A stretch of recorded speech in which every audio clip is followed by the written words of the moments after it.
Hey, good morning, folks. It is Thursday morning, November the 9th, and today we're going to be talking about raised beds gardens. We have two raised bed gardens. There's the first one. That's the one we actually grew stuff in this year. This first one right here, we actually didn't grow anything in. But I'll tell you a little bit about this first one and what's going on here. So we actually did a little bit of what they call hugelkultur. And basically all that is you use wood logs as your base for your raised bed, and then you fill it up with leaves or compost and soil. So what you see here, obviously the growing season's over, so we took the tomatoes out and threw them in there, and we're just basically going to recompost those back into the garden. Then I dumped, filled it up to the top right here, all the way up to the top twice, and burnt those leaves down. So we've got a nice layer of black ash in the garden there. It's probably, I don't know, about two inches deep. Same thing over here. Took and filled this side all the way up to the top right here, which, by the way, that's about roughly 2 feet, 2.5 feet, and burn it down. Just burnt the leaves up in there.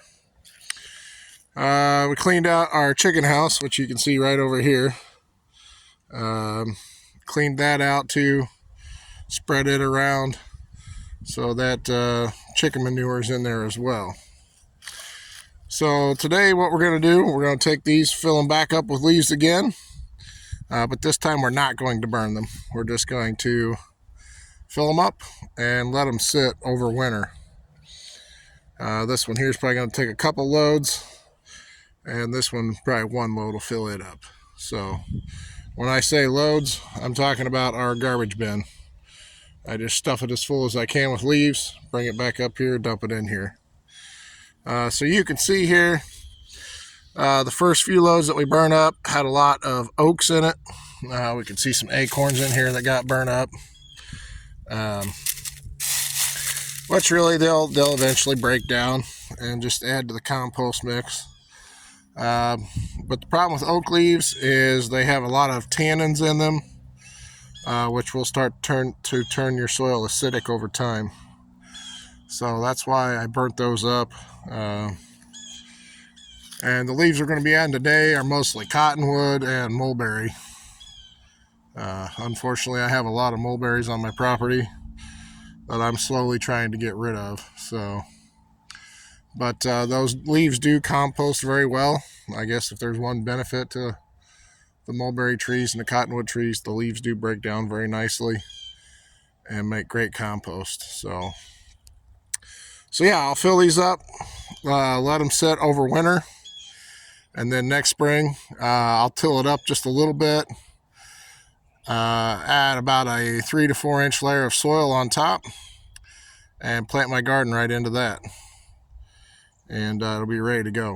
So, and by the way, another type of raised bed gardening that I did a few years ago when we lived in Rensselaer was a straw bale garden. And again, there's plenty of videos out there on YouTube.